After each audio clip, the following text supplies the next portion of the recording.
seluas 20%. Sesuai dengan jangka waktu sebagaimana maksud dalam pasal 12 dan atau pelaporan fasilitas pembangunan kebun masyarakat sekitar sebagaimana dimaksud dalam pasal 24 dikenai sanksi administratif. Sanksi ayat 2, sanksi administratif sebagaimana dimaksud pada ayat 1 berupa A. Denda, 2. B. Pemberhentian sementara dari kegiatan usaha perkebunan dan atau pencabutan perizinan berusaha perkebunan. Ini jelas ini PP Pak Rizal. Ya, kata kita tadi cuma cerita-cerita tentang peraturan Menteri Pertanian. Cuma ini lebih tinggi lagi, ini PP. PP ini lebih tegas, ya. Ini sini. Jadi ada sanksi. Jadi kewajiban itu sudah jelas sudah diatur dalam PP, ya. PP nomor 26 tahun 2021. Nah, kemudian lagi tentang plasma, ya. Plasma ini ada peraturan Menteri Agraria, ya. Tata ruang Kepala Badan Pertanahan Nasional, gitu ya. Ada surat edaran nomor 11 ya, nomor 11 garing SE, ya, penghubung HK 0202 garing 8 Romawi 2020. Ini kan 2022.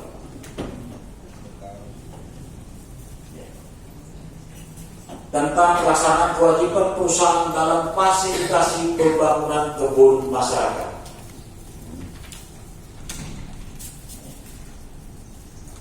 Nah, tolong ini Pak Fikrizal, ya, kita harus pedomani, ya. Ada surat edaran dari Menteri Agraria, ada PP dari PP nomor 26 tahun 2021. Ya, silakan Pak Pasti. Terima kasih. Assalamualaikum warahmatullahi wabarakatuh. Saya hormati pimpinan, rekan anggota dewan khusus dari 4 dan ada juga dari Komisi 1 Pak Rizal Mustafa. Dari Dapil 5 ada Pak Arah Baduli, Pak Sekda yang saya hormati, Pak Asisten, pimpinan PT PSP dan rekan-rekan kepala desa dan pendamping desa, Pak Desa, masyarakat, tokoh masyarakat. Langsung saja Pak Rizal, saya sudah 3 kali ini untuk mencoba mediasi antara masyarakat dengan PT PSP. Pertama reses, kedua juga kita reses di kantor camat. Kita perintahkan, masih ada videonya Pak Rizal, videonya masih ada, notulen rapatnya masih ada, notulen rapat pada waktu itu. Namun terus menerus dapat itu kewajiban. Salah satu contoh CSR dan aturan-aturan yang sudah jelas dibacakan oleh pimpinan tadi sudah jelas. Kalau Bapak komitmen pada waktu itu jelas tidak ada hal-hal yang seperti ini yang kita hadapi pada hari ini. Kalau komitmen Pak, kita ngemis Pak dengan Bapak. Kita minta apa yang disampaikan Pak Ramadi, masyarakat desa Tanjung Mirit minta air bersih. Ngemis kita, saya dengan Pak Ramadi. Saya langsung dengan Pak Ramadi minta tolong ada realisasinya. Kok PSP ini masuk telinga kiri, keluar telinga kiri, masuk telinga kanan, keluar telinga kanan. Tidak ada daya Pak kita. Kekuatannya lebih besar kayak. Beda dengan PT-PT lain Pak. Kami dengan PT Pabrik Gula Nusantara 7, begitu kita minta, kita dikasih Pak. Bukan untuk kita, untuk masyarakat ini. 13. Kita berharap hari ini sudah punya keputusan. Kita berharap hari ini Bapak komitmen menjalankan tugas-tugas ini. Karena ini aturan Pak. Kalau lagi tidak taat dengan aturan, keluar baik dari Indonesia ini. Keluar dari Indonesia ini. Jelas, tegas. Dicabut izin Bapak. Tegas perintah aturan. Kami sebagai wakil masyarakat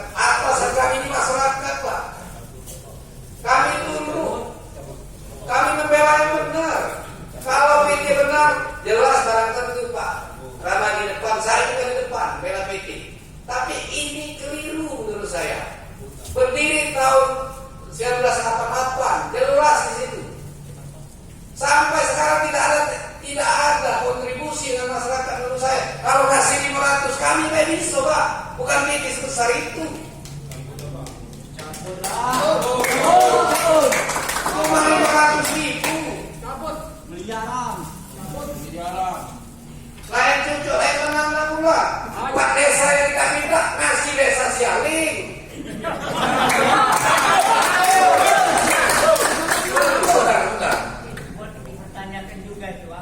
Jadi kita minta tolong, Bapak taatlah.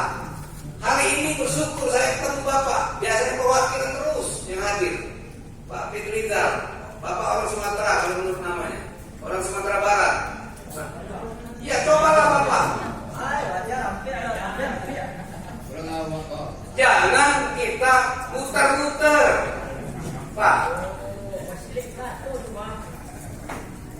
Keluarkan saja sesuai aturan, undang-undang, Pak. Aturan. Walaupun kita sebelum memutuskan, sanggup tidak Bapak mentaati aturan ini? Kalau Bapak sanggup, aman tidak? Benar kan kawan-kawan? Nah, kalau kamu saksi namanya, Medan. Dari saya, mohon maaf, agak keras sedikit apapun. Tentu kami ini dibayar dari rakyat, memang untuk berjuang untuk rakyat. Terima kasih. Wabillahi taufiq hidayah. Wassalamualaikum warahmatullahi wabarakatuh. Allah Akbar. Ya, silakan kita kasih kesempatan kepada layar ya. Oleh karena Pak Desa sudah merasakan kepada agar mendapatkan solusi yang terbaik dari dugaan persengketaan antara masyarakat dan PTBSP ya. Langsung saja di sini kita tujukan kepada tuntutan Pak. Pertama di situ kita minta PTBSP untuk memfasilitasi ya plasma sebanyak 20% sesuai dengan kesepakatan nanti yang disepakati oleh 4 pemerintah desa. Kemudian kedua, kita berbicara masalah CSR. CSR ini diatur di dalam undang-undang, Pak, di dalam pasal 74 Undang-Undang Nomor 40 Tahun 2007. Perlu kita bertegas bahwa masyarakat 4 desa ini bukan minta sedekah yang 500, yang 750.000, itu undang-undang, Pak. Jadi harapan kita ke depan itu atau yang sudah lalu juga itu akan kita tuntut lah. Coba kita upayakan sekalian biar kita sama-sama enak kan. Sekalian kita perang aja sekalian, tapi perang data sesuai dengan aturan, bukan perang darah. Jadi harapan kita di sini ada aturan yang mengatakan itu 2,5% sampai 3% Pak CSR itu dari keuntungan laba. Itu harus diberikan kepada masyarakat. Dan di sini juga kalau sepakat nanti dengan masyarakat kita akan buatkan forum CSR ya, khusus untuk masyarakat 4 desa yang ada PTBSP di wilayahnya. Jadi biar jelas Pak, setiap tahun itu Bapak memberikan laporan nanti pada forum CSR pengelolaannya seperti apa. Dikarenakan kita tidak minta sedekah Pak, itu tuntutan undang-undang yang kita tuntut. Kalau Bapak beri 500, beri bantuan kebakaran 500, 1 juta, itu namanya Bapak sedekah. Bukan seperti itu CSR yang ditunjuk di dalam undang-undang. Nah, kemudian juga di poin ketiga kita minta Bapak mengedepankan masyarakat ring 1 untuk menjadi pekerja, jangan kebanyakan orang luar. Karena mereka mengharap hadirnya PTBSP tersebut mereka mendapatkan manfaat. Kalau kita lihat di sini tidak ada manfaat sama sekali PTBSP ini. Kalau jadi ulo berkaki, nyetuk balik terjatuh ulo kalau jauh lembang. Nah, jadi harapan kita tolong hari ini minta tanggapan yang positif. Saya harap juga Bapak hadir di sini orang yang berkapasitas dapat memutuskan hasil rapat ini nantinya, putusnya seperti apa. Jangan mengulur waktu dari tahun 1998 perusahaan ini berdiri, tidak ada menguntungkan sama sekali untuk masyarakat Kecamatan Rembangkuang yang kita lihat saat ini. Mulai dari CSR amburadul, plasma tidak jelas. Negara kita punya aturan, bukan perusahaan yang mengatur, tetapi aturan negara yang kita patuhi. Mungkin itu saja. Akhir kata wabillahi taufiq wal hidayah. Wassalamualaikum warahmatullahi wabarakatuh. 2.556,30 hektar. 2000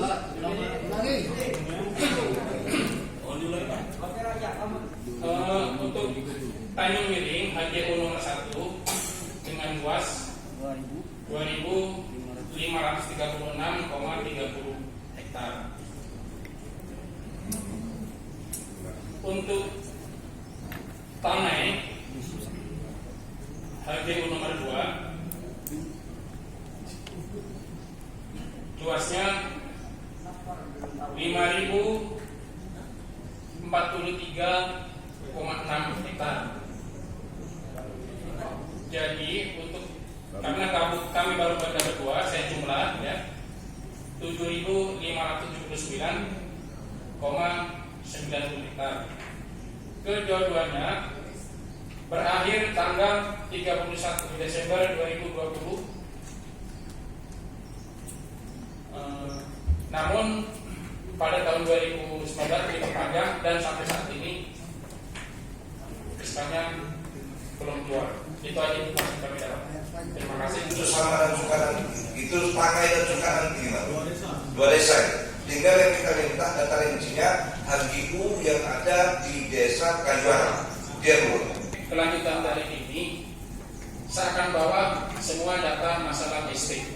Karena untuk rapat ini kan tahap awal standarnya. Jadi persiapan apa yang saya tahu. Kemudian nanti seluruh data-data yang ada. Namun yang diminta nantinya saya tampilkan. Itu PSP dan juga dari empat desa yang hadir. Ini rapat awal. Akan ada nanti rapat lanjutan. Rapat lanjutan untuk sementara waktu ini kita mengetahui dulu lahan tadi. Lahan berapa, kemudian lagi untuk masalah regulasi tadi juga kami sampaikan, silakan baik pihak PT PSP, kemudian lagi dari pihak pemerintahan desa, dari pihak pemerintah daerah. Ini sudah jelas ada peraturan, di samping ada peraturan daripada Menteri Pertanian, ada peraturan pemerintah, ini lebih tinggi lagi, nomor 26 tahun 2001. Kemudian juga ada juga surat edaran dari Kementerian Agraria. Ini yang jadi harus dipatuhi oleh perusahaan, siapapun perusahaan, kita ada kewajiban. Jadi hadir di sini Pak, tapi yang dilakukan oleh PT PSP ini tidak sesuai dengan harapan kepada masyarakat. Hadir perusahaan mesti mereka menerima manfaat, tapi mereka boleh dikatakan kurang begitu menerima manfaat. Apalagi tadi CSR tadi sudah keluar. Nah, kalau Bapak tentang plasma di luar 4 desa itu bukan Pak. Kami makan rumah dulu kalau udah percaya RBD kan. Nah, harapan kami bisa tertuang dalam bentuk suatu komitmen yang bisa kami pegang. Kami sampaikan kepada yang nantinya menjabat sebagai kepala desa kalau kami tidak terpilih. Jadi ada suatu turunan yang jadi pegangan bagi pemerintah selanjutnya dan juga masyarakat. Yang ketiga soal tenaga kerja. Soal tenaga kerja setelah kami amati banyak tenaga kerja yang mengatasnamakan wilayah desa kami, sementara kami tidak tahu siapa mereka. Harapan kami terhadap menerima tenaga kerja ini ada suatu pemberitahuan dan penyampaian kepada desa, mungkin melalui rekomendasi kepala desa, sehingga Mereka dengan kurun waktu puluhan tahun. Berarti sudah saatnya, sudah waktunya PT PSP. Oleh karena PT PSP sekarang sudah masuk periode planting untuk permajaan, Pak ya. Kalau kamu tidak dapat, kalau kami masuk kami, oh inilah masuk bapak, inilah masuk bapak kedua. Nah, apalagi yang dibutuhkan ini apa? Kan ke depannya harga ini, ya mungkin kan semakin lama semakin bagus. Jadi masyarakat ini sangat berharap kepada PT PSP. Ya memang manfaatnya sangat bisa dirasakan langsung. Ini kades yang datang, lawyer yang datang, perwakilan masyarakat datang, mereka siap. Cuma pola itu tadi yang tidak tepat diterapkan kepada 4 desa yang PT PSP sudah puluhan tahun berusaha di wilayah 4 desa itu. Silakan ya Pak. Cik, terima kasih pimpinan. Langsung saja menambahkan karena ada sedikit penekanan yang disampaikan dari Bapak Kapolres. Aliansa dan juga rekan Yongki Aliansa, bahwasanya salah satu tuntutan terpenting di sini adalah CSA. Ya, seperti yang sudah disampaikan oleh pimpinan tadi, bahwasanya kalau kita kalkulasikan perusahaan ini beroperasi di tahun 93. Artinya dari tahun 93 sampai saat ini 2002 itu berapa tahun kira-kira? 19 tahun ya. 19 tahun ya. Nah, yang dituntut adalah CSA ternyata. Kuasa hukum adalah menyerahkan somasi karena kemarin itu baru sebatas WA saja. Nah, ini bukti fisik sebagai bukti tambahan apabila memang nanti gugatan class action sudah akan dilakukan. Jadi ini kami berikan kepada Bapak tuntutan-tuntutan masyarakat. Ya. Suara apa nanti? Ya, nanti ya. Ramai Kayuara kami berikan nanti beserta masyarakatnya yang hadir dihormati, pihak dari BSD yang menghormati, dan teman-teman dari Pemkab khususnya para dinas pertanian atau perwakilan yang hadir pada hari ini yang dihormati, Bapak-bapak Ibu semua. Dari kita pemerintah Kabupaten ini tentunya sehubungan dengan apa yang telah dibahas pada hari ini, sebelumnya pernah kita mendapat laporan surat dari bayar Pak Yongki, ya, baik lewat surat resmi maupun WA, kita dapat desakan agar bisa menindaklanjuti apa yang diharapkan oleh tuntutan masyarakat. Kami sudah mulai berupaya mengadakan rapat pada saat itu, sudah beberapa kali rapat. Namun memang kita tidak bisa secepat itu mengambil langkah-langkah yang pasti, karena kita mau menelusuri dulu sejauh mana persoalan ini, karena kita baru mendapat permasalahan sejak ada surat ataupun desakan daripada pihak bayar tersebut. Alhamdulillah kemarin sudah kami mengundang dari pihak BSP untuk memahami ataupun mempelajari salah satunya dokumen sehubungan dengan HGU yang ada pada BSP tersebut. Dan kemarin sudah dipimpin oleh asisten 2, sudah berproses. Nah, salah satu diantaranya seperti yang pada tadi, ada kewajiban yang memang sudah lama ini belum ditindaklanjuti dan sudah diperintahkan dari Bupati pada saat Bapak Mawar Jaya pada waktu itu belum ditindaklanjuti oleh pihak BSP, dan sekarang dibuatkan lagi surat kewajiban terhadap temuan BPK bahwa ada skor balik skor prioritas daerah oleh PT BSP. Nah, di samping itu juga kita tetap memproses dalam arti mendalami persoalan-persoalan yang ada. Alhamdulillah kebenaran sekarang ini kita juga dapat mungkin sama, tujuannya sama. Di samping kita menjadi kewajiban terhadap pemerintah, juga hak-haknya terhadap masyarakat. Kita sudah punya undang-undang ataupun peraturan seperti disampaikan Pak Ahmad tadi, PP nomor 26/2001 dan surat edaran dari Menteri ATR, Agraria. Nah, nanti kita dari pihak eksekutif akan mendalami lagi sejauh mana keabsahan ataupun data-data pendukung yang memperkuat bahwa katanya sudah sebagian ada lakukan kewajiban atau sama sekali belum. Kita harus punya data ataupun dokumen-dokumen yang membuat kami kuat untuk melakukan tindakan. Jadi kami akan mendalami itu juga nanti, kalaupun memang belum terjadi kesepakatan untuk kita lakukan tindakan secara sesuai dengan aturan, baik itu sanksi ataupun peraturan-peraturan yang berlaku yang akan kita terapkan nantinya kepada pihak perusahaan ini.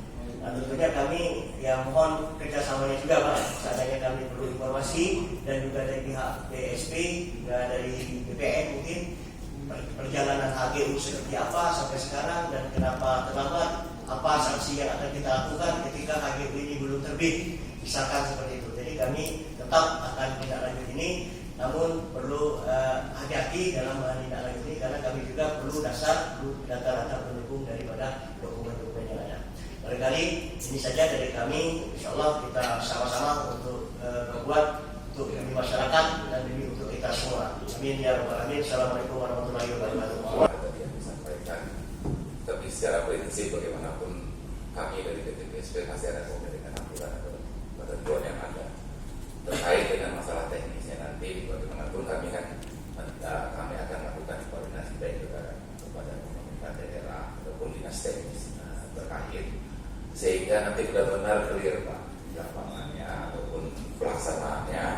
seperti mungkin tadi yang ditanya Pak Kades, kita benar-benar nanti membuatkan tim bersama dengan dinas perhubungan dalam hal ini, sehingga kita juga tidak salah Pak penerapan aturan yang karena sekarang ini banyak diatur ataupun bukan banyak diatur, artinya ada beberapa aturan yang dikeluarkan terhadap pola kemitraan pimpinan, tapi yang sempat saya sebut dengan